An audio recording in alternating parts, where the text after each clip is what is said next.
Assalamualaikum warahmatullahi wabarakatuh. A very good morning to all of you. We learn about the nucleic acid right now. Nucleic acid is our fifth molecule yang kita perlu belajar ya. Molekul yang kelima yang kita belajar.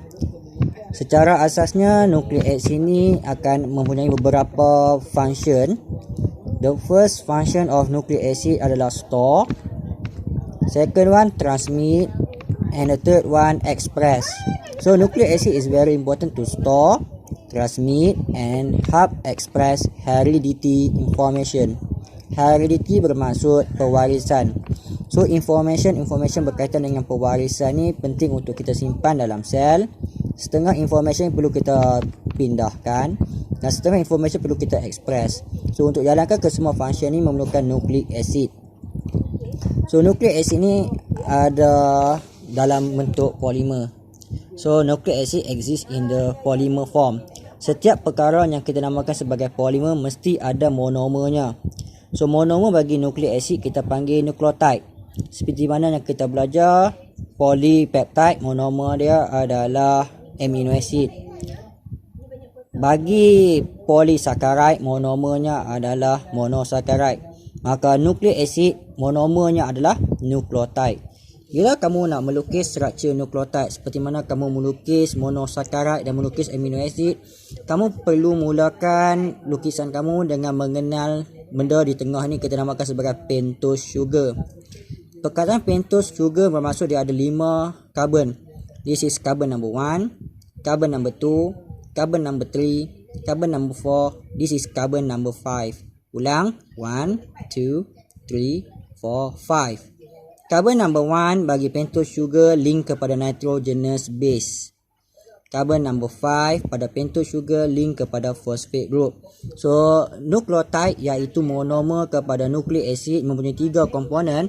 The first one nitrogenous base, pentose sugar dan phosphate group.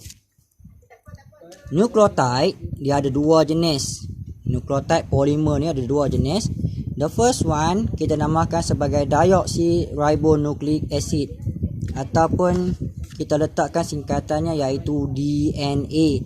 So dalam exam kamu boleh aja sebagai deoxyribonucleic acid ataupun kamu buat singkatan dia DNA. Sekiranya kamu buat singkatan dia DNA, semua daripada ini harus kamu huruf besarkan DNA.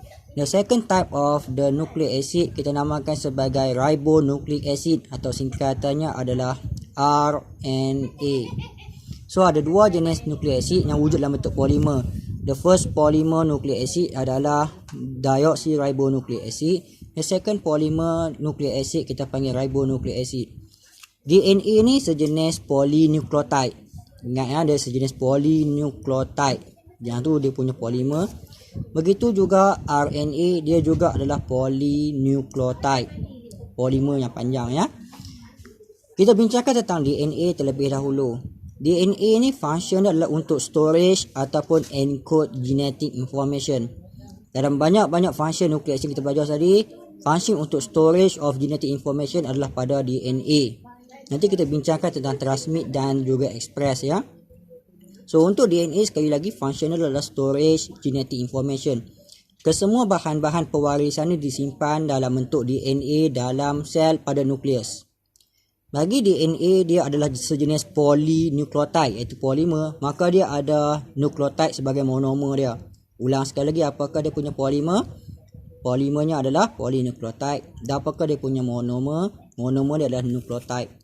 Macam kita belajar melukis tadi, bagi nukleotide kita kena mulakan dengan pentose sugar, carbon number 1 link dengan nitrogenous base dan carbon number 5 link dengan phosphate group. Untuk DNA, pentose sugarnya bila kamu lukis, kamu akan lukis banyak 5 sudut. This is carbon number 1, carbon number 2, carbon number 3, carbon number 4 dan ini carbon number 5. Pada carbon number 2 dia ada hydrogen atom. Maka nama pentose sugar ni adalah deoxyribose sugar. Deoxyribose sugar.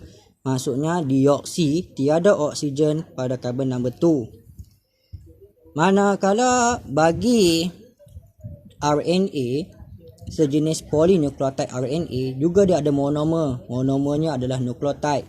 Dan kamu lukis nukleotide dalam RNA pun sama macam kamu lukis nukleotide pada DNA.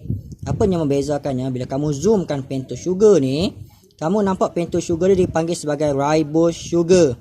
Tadi deoxyribose, this is ribose. Apa yang membezakan deoxyribose dengan ribose sugar? Kamu lihat pada carbon number 1, 2, 3, 4, 5. Fokus kepada carbon number 2, kamu nampak kehadiran hydroxyl group pada carbon number 2. Ini sugar ini kita namakan sebagai ribose sugar. This is deoxyribose sugar. This is ribose sugar. Deoxyribose sugar pada DNA, manakala ribose sugar adalah pentose sugar pada RNA. Perkara yang kedua untuk kita bezakan antara DNA nukleotide dengan RNA nukleotide adalah pada nitrogenous base. Nitrogenous base bagi nukleotide pada DNA terdiri daripada cytosine, thymine, adenin, guanin. Saya gemar untuk kamu fokus kepada thymine. Okey. Untuk membezakan nitrogenous base pada DNA dengan RNA, bagi RNA nitrogenous base ni terdiri daripada cytosine, uracil, adenin, guanin. Lihat di sini pada base yang kedua adalah uracil. So, bagi nitrogenous base pada nukleotide bagi RNA, thymine, uracil dia mempunyai uracil berbeza dengan nitrogenous base pada DNA mempunyai thymine. So itu saja perbezaan yang ketara antara nukleotide bagi DNA dan nukleotide bagi RNA.